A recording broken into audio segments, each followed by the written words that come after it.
नमस्कार दोस्तों, स्वागत है आपका जीएस सिविल अड्डा पर। आज है 31 अगस्त 2022। तो 31 अगस्त 2022 से करंट अफेयर्स के जितने भी क्वेश्चंस बनाए जा सकते हैं सारे हम इस वीडियो में डिस्कस करेंगे और साथ ही 30 अगस्त 2022 के क्वेश्चंस का रिवीजन भी करेंगे। तो चलिए शुरुआत करते हैं आज के पहले धमाकेदार क्वेश्चन से। आज का पहला क्वेश्चन है, संयुक्त राष्ट्र ने किस वर्ष को इंटरनेशनल ईयर ऑफ मिलेट्स यानी कि मोटे अनाज का वर्ष घोषित किया है?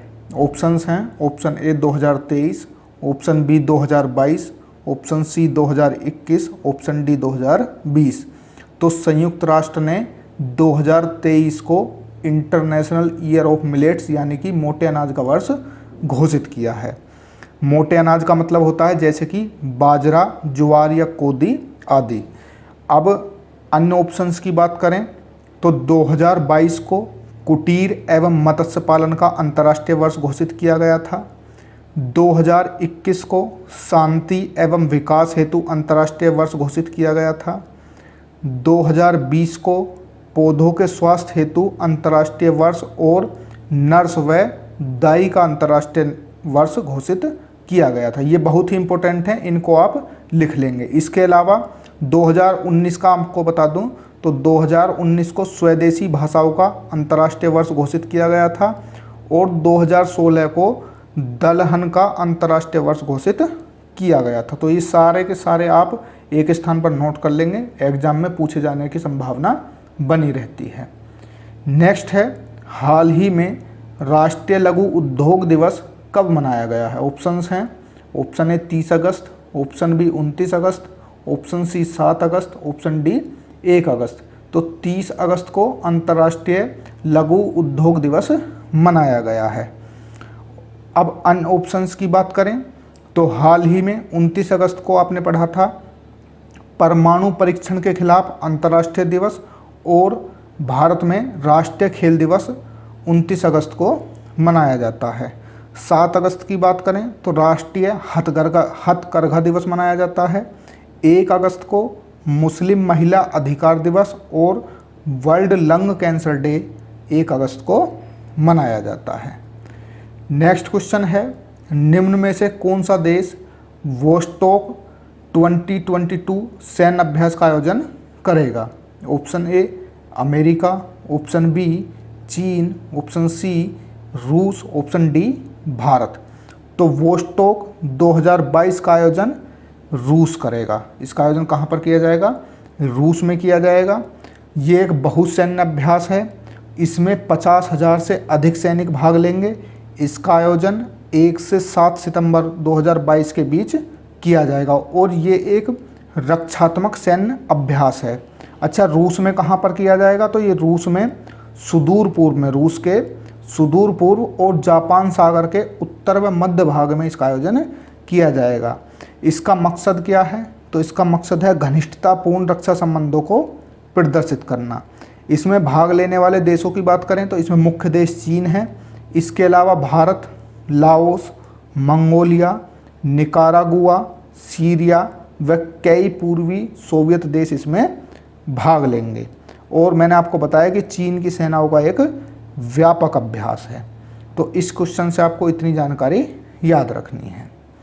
नेक्स्ट है, हाल ही में चर्चित AR3085 क्या है? ऑप्शन ए क्षुद्र ग्रह, option B sun spot, option C exoplanet, option D पौधे की नई प्रजाति।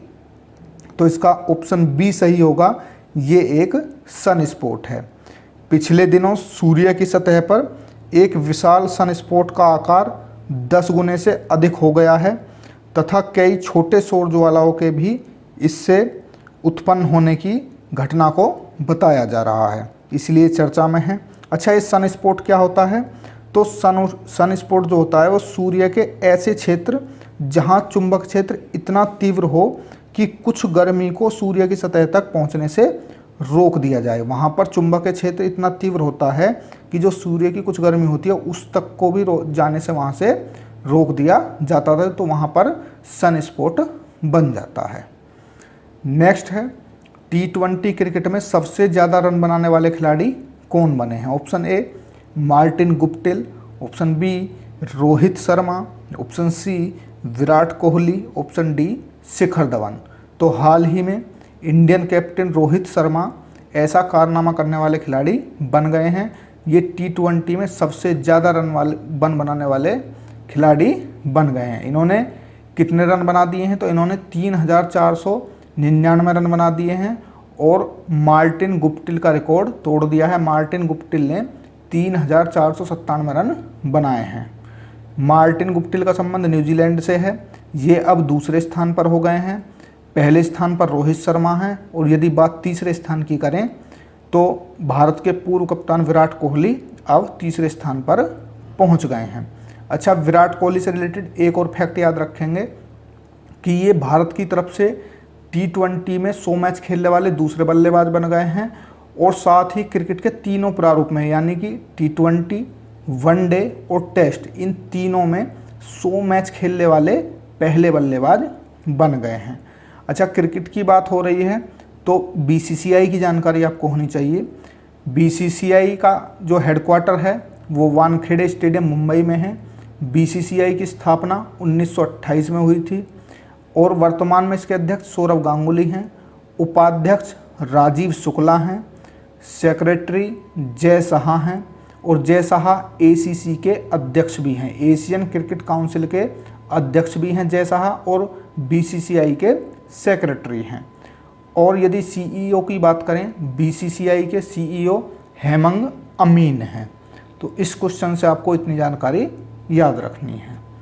नेक्स्ट है, सोखुवी रेलवे स्टेशन किस राज्य का दूसरा रेलवे स्टेशन बन गया है? ऑप्शंस हैं, option A Nagaland, option B Assam, option C Manipur, option D Arunachal Pradesh. तो सोखुवी रेलवे स्टेशन ये नागालैंड का दूसरा रेलवे स्टेशन बन गया है। ये 100 वर्षों के अंतराल के बाद बना है, ये याद रखेंगे। जो पहला स्टेशन था दीमापुर, उसका निर्माण 1903 में हुआ था नागालैंड में और अब 100 वर्ष बाद ये दूसरा स्टेशन मिला है।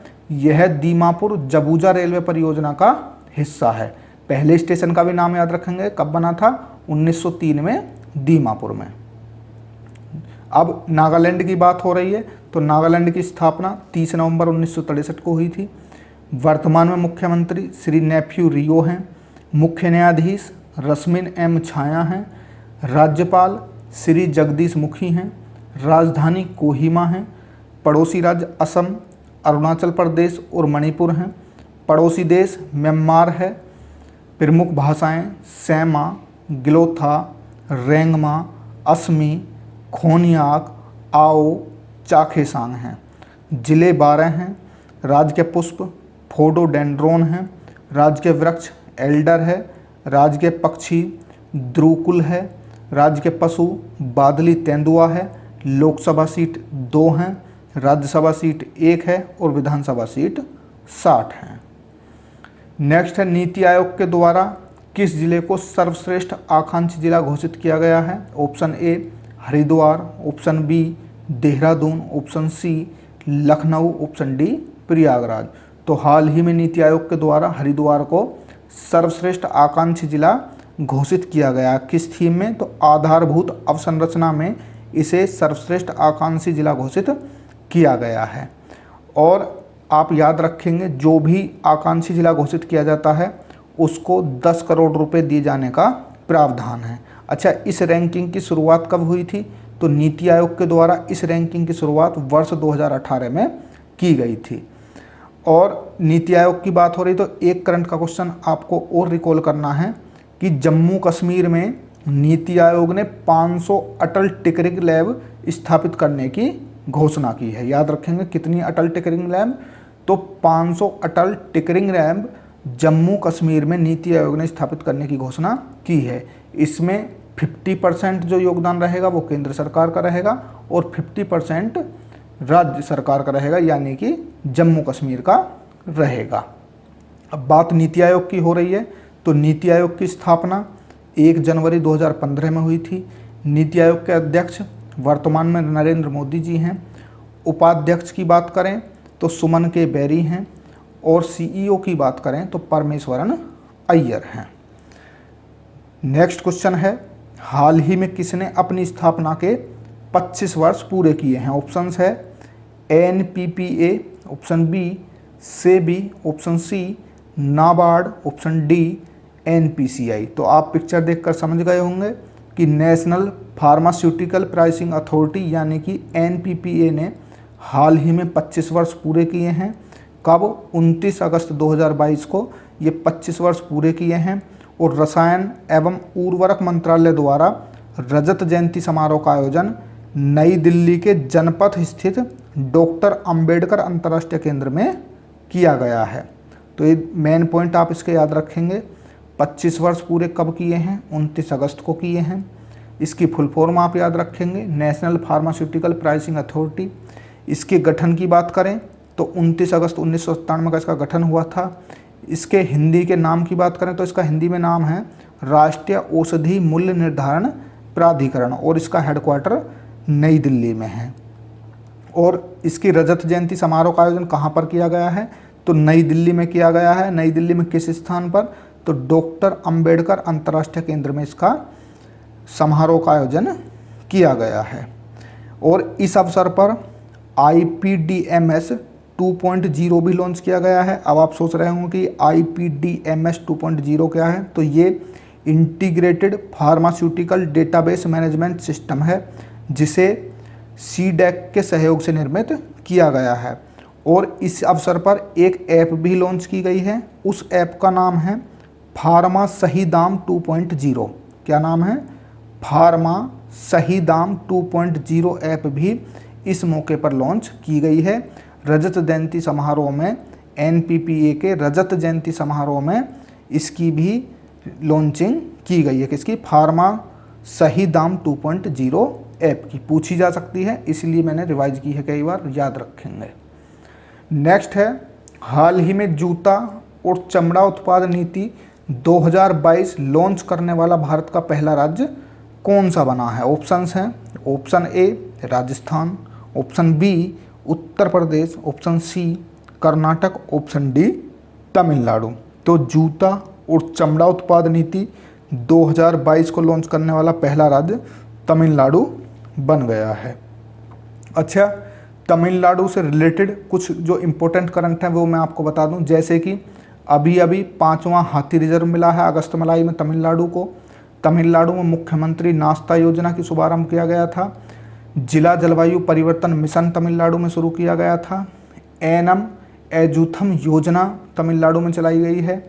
स्मार्ट सिटी फंड के उपयोग में तमिलनाडु शीर्ष पर है। और तमिलनाडु की बात हो रही है तो इसके राज्य के बारे में भी पूरी जानकारी लेते हैं। तमिलनाडु की स्थापना 1773। मुख्यमंत्री M.K. स्टालिन हैं। वर्तमान में मुख्य न्यायाधीश मुनीश्वर नाथ भंडारी हैं। राज्यपाल श्री RN रवि हैं। राजधानी चेन्नई है। पड़ोसी राज्य केरल, कर्नाटक एवं आंध्र प्रदेश और संघ शासित प्रदेश पुदुचेरी हैं। प्रमुख भाषाएं तेलुगु, तमिल हैं। जिले 37 हैं। राज्य के पुष्प कंघल है। राज्य के वृक्ष ताड़ है। राज्य के पक्षी एमरेल्ड डोव है। राज्य के पशु नीलगिरी तर है। लोकसभा सीट 39 हैं। राज्यसभा सीट 18 हैं और विधानसभा सीट 234 हैं। नेक्स्ट है, हाल ही में फार्मूला 1 बेल्जियम ग्रैंड प्रिक्स किसने जीता है? Option A Carlos Sainz, option B Sergio Perez, option C Sebastian Vettel, option D Max Verstappen. तो हाल ही में मैक्स वर्स्टप्पन ने फार्मूला 1 बेल्जियम ग्रैंड प्रिक्स जीत लिया है। अन्य ऑप्शंस की बात करें तो कार्लोस सेंज ने हाल ही में ब्रिटिश फार्मूला 1 ग्रांड प्री जीता था। सर्जियो पेरेज ने मोनाको ग्रांड प्री 2022 जीता था। और सेबेस्टियन वेटल ने हाल ही में संन्यास की घोषणा की है। और मैक्स वर्स्टप्पन ने 2 अन्य खिताब भी अभी जीते थे करंट में। एक तो फ्रेंच ग्रांड प्री 2022 अपने नाम किया था और formula 1 Emilia Romagna grand pre भी इन्होंने जीता था। अच्छा, मैक्स वर्स्टप्पन ये किस कंपनी के ड्राइवर हैं? तो ये रेड बुल के ड्राइवर हैं। नेक्स्ट है, हाल ही में किसे सेबी के पूर्णकालिक सदस्य के रूप में चुना गया है? Option A AN Gopal Krishnan, option B Indermit Gill, option C Satyendra Prakash, option D Nallathambi Kalaiselvi. तो इसका सही ऑप्शन हो जाएगा A N Gopal Krishnan. SEBI ने अपने पूर्णकालिक सदस्य के रूप में ए एन गोपाल कृष्णन को हाल ही में चुना है। अच्छा, अन्य ऑप्शंस को देखें। इंदरमीत गिल, तो ये विश्व बैंक में मुख्य अर्थशास्त्री के रूप में नियुक्त किए गए थे। सत्येंद्र प्रकाश की बात करें तो पीआईबी के प्रधान महानिदेशक के रूप में इन्हें नियुक्त किया गया था। नल्लाथम्बी कलाईसेल्वी की बात करें तो ये CSIR की पहली महिला महानिदेशक बनी हैं। बात सेबी की हो रही है। सेबी की full form securities and exchange board of India. इसकी स्थापना 30 जनवरी 1992 को हुई थी। इसका मुख्यालय मुंबई में है और वर्तमान में जो इसकी प्रमुख हैं वो माधवीपुरी बुच हैं। नेक्स्ट क्वेश्चन है, भारतीय ओलंपिक संघ के अंतरिम अध्यक्ष कौन बने हैं? देखिए, मैं सारे ऑप्शंस इसलिए बोलता हूं कि कहीं ना कहीं आपका करंट से रिवीजन चलता रहे, साथ के साथ जो पीछे करंट में नाम रहे हैं वो बार बार रिवाइज होते रहें। इसलिए मैं सारे ऑप्शंस भी पढ़ता हूं और सारे ऑप्शंस के बारे में आपको डिटेल से जानकारी देता हूं। तो यदि कोशिश तो ये करिए कि वीडियो में साथ के साथ आप याद कर लिया करें जो मैं बोलूं, अन्यथा आप कहीं पर नोट भी कर सकते हैं। और इसका जो PDF है वो आप बिल्कुल फ्री में डाउनलोड भी कर सकते हैं हमारे टेलीग्राम के लिंक पर जाकर, जो कि आपको वीडियो के डिस्क्रिप्शन में उपलब्ध कराया गया है बिल्कुल मुफ्त में। लेकिन जो अतिरिक्त मैं जानकारी देता हूँ ये आपको PDF में नहीं मिलेगी। इसे आप या तो साथ के साथ याद करिए या कहीं पर नोट कर लिया कीजिए, क्योंकि क्वेश्चंस इससे भी बनने की संभावना रहती है। सीधे क्वेश्चन न पूछकर व्याख्या से आपसे क्वेश्चन पूछा जा सकता है। तो भारतीय ओलंपिक संघ के अंतरिम अध्यक्ष कौन बने हैं? ऑप्शंस हैं। Option A Augusta Nkwame, option B Viswanathan Anand, option C Manoj Prabhakar, option D Adille Sumariwala.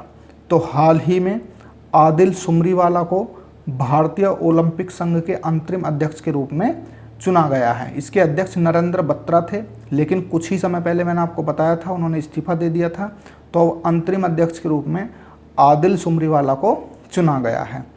अन्य ऑप्शंस की मैं बात करूं तो आगस्ता नकुआमे, ये विश्व बैंक में भारत के कंट्री निदेशक हैं। विश्वनाथन आनंद को हाल ही में फिडे का वाइस प्रेसिडेंट नियुक्त किया गया था।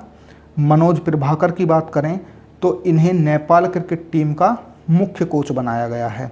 अच्छा, बात भारतीय ओलंपिक संघ की हो रही है, यानी कि IOA की। तो इसकी स्थापना 1927 को हुई थी और इसके महानिदेशक राजीव मेहता जी हैं। नेक्स्ट है, IAF कहाँ पर पहली LCH इकाई औपचारिक रूप से स्थापित करेगी? ऑप्शंस हैं। Option A Jaisalmer, option B Jodhpur, option C Jaipur, option D Gwalior.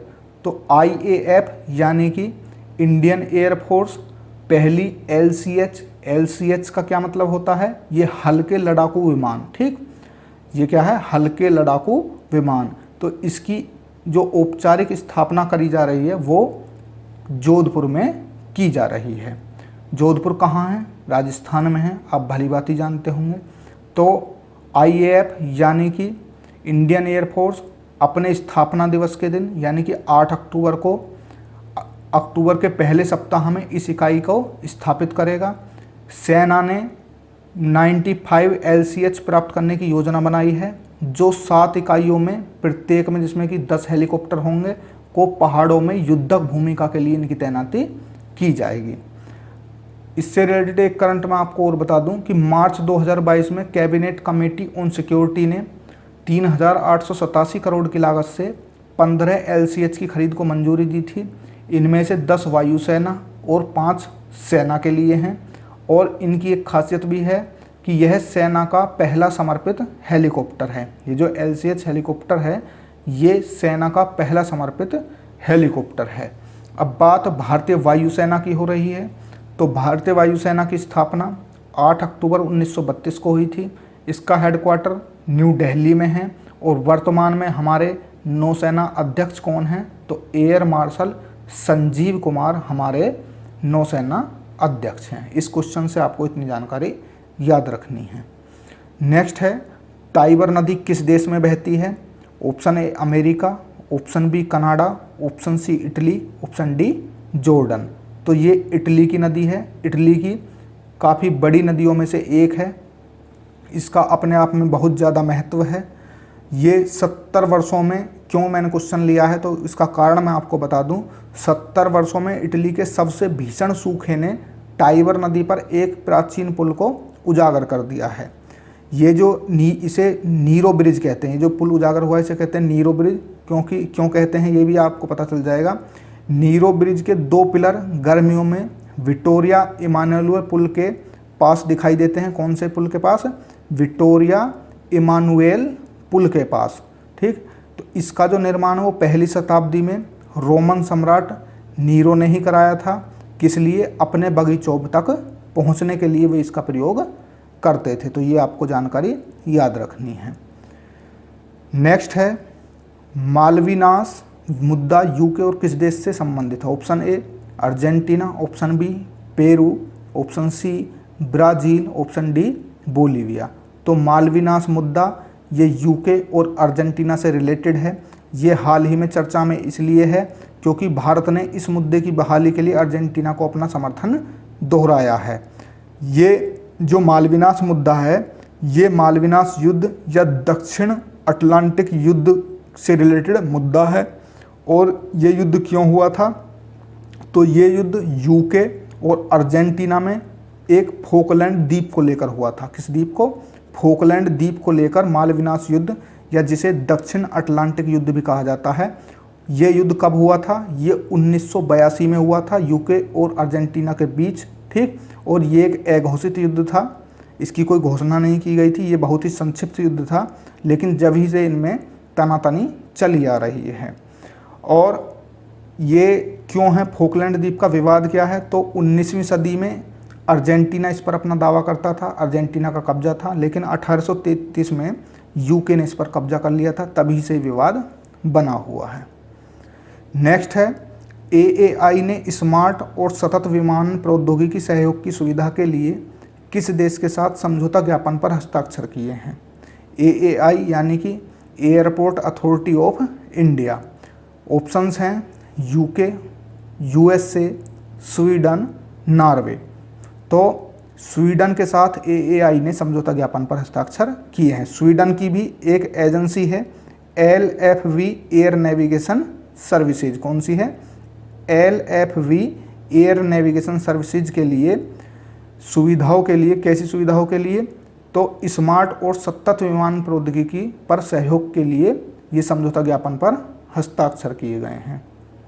Next है आश्वासन अभियान किससे संबंधित है? ऑप्शन ए तपेदिक यानी कि tuberculosis, option B cancer, option C corona, option D monkeypox. तो आश्वासन अभियान का संबंध तपेदिक से है। तो ये चर्चा में क्यों है? क्योंकि जनजातीय मामलों के मंत्रालय और परिवार व कल्याण मंत्रालय ने, स्वास्थ्य एवं परिवार कल्याण मंत्रालय ने 100 दिवसीय अभियान का आयोजन किया था। ये कब से शुरू हुआ है? तो ये 7 जनवरी 2022 से इसकी शुरुआत की गई थी। 174 आदिवासी जिलों में टीबी के मामलों को खोजने के लिए इसकी शुरुआत की गई थी। अच्छा, किस स्थान से की गई थी? तो एक महाराष्ट्र का आदिवासी जिला है नुंदरबार। कहाँ? नुंदरबार। तो यहाँ से इसकी शुरुआत 7 जनवरी 2022 को की गई थी। नेक्स्ट है हाल ही में दुनिया का पहला सिंथेटिक भ्रूण किस विश्वविद्यालय के शोधकर्ताओं ने विकसित किया है? Option A Oxford, option B Cambridge, option C Stanford, option D इनमें से कोई नहीं। तो इसका ऑप्शन बी सही हो जाएगा, यानी कि कैम्ब्रिज विश्वविद्यालय के शोधकर्ताओं ने दुनिया का पहला सिंथेटिक भ्रूण विकसित किया है। ये पता कहाँ से चला है? तो शोध पत्रिका नेचर में प्रकाशित सूचना के अनुसार बिना अंडे या शुक्राणु के भ्रूण मॉडल विकसित किया। इसमें स्टेम सेल का उपयोग किया गया है। इसमें जो सारी प्रक्रिया अपनाई जाएगी, उस प्रक्रिया के परिणामों का जो उपयोग किया जाएगा वो प्रत्यारोपण के लिए, सिंथेटिक मानव अंगों की मरम्मत और विकास के लिए किया जाएगा। नेक्स्ट है कंट्रोल इम्प्लोजन को किस अन्य नाम से भी जाना जाता है? ऑप्शंस हैं waterfall implosion, option B sunfall implosion, option C icefall implosion, option D none of these, यानी कि इनमें से कोई नहीं। तो कंट्रोल इम्प्लोजन आप न्यूज़ पर खूब सुन रहे होंगे, काफ़ी चर्चा का विषय बना रहा ट्विन टावर। तो जो ट्विन टावर नोएडा में गिराए गए हैं, सबसे पहले तो ये याद रखना, ये ट्विन टावर नोएडा में कहाँ पर स्थित हैं, तो ये ट्विन टावर नोएडा और ग्रेटर नोएडा हाईवे पर स्थित थे। इनको सुप्रीम कोर्ट ने अवैधानिक घोषित कर दिया, ठीक, भ्रष्टाचार के आरोप लगा करके, और इसको गिराने की प्रक्रिया की गई। 3700 ग्राम इम्प्लोजन लगा करके इसे ध्वस्त कर दिया गया है। तो ये कंट्रोल इम्प्लोजन प्रक्रिया के तहत ध्वस्त किया गया है। इसको वाटरफॉल इम्प्लोजन भी कहते हैं। तो इसका ऑप्शन ए सही हो जाएगा, और इतनी जानकारी आपको रखनी भी है।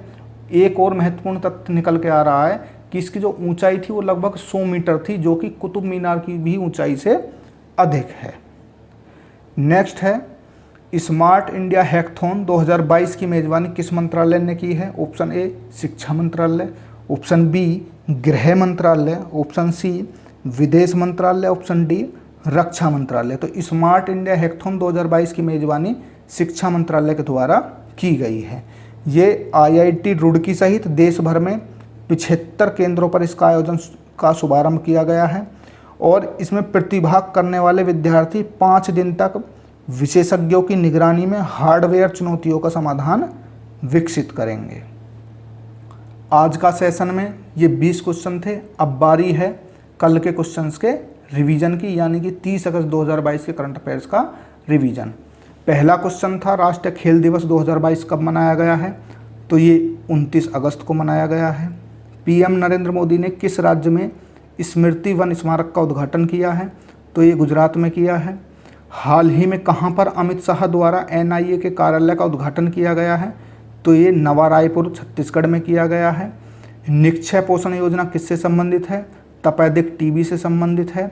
और आज भी मैंने एक योजना इसी से रिलेटेड पढ़ाई है, आश्वासन अभियान भी आप याद रखेंगे। धर्म या विश्वास के आधार पर हिंसा के पीड़ितों की याद में अंतर्राष्ट्रीय दिवस कब मनाया जाता है? तो ये 22 अगस्त को मनाया जाता है।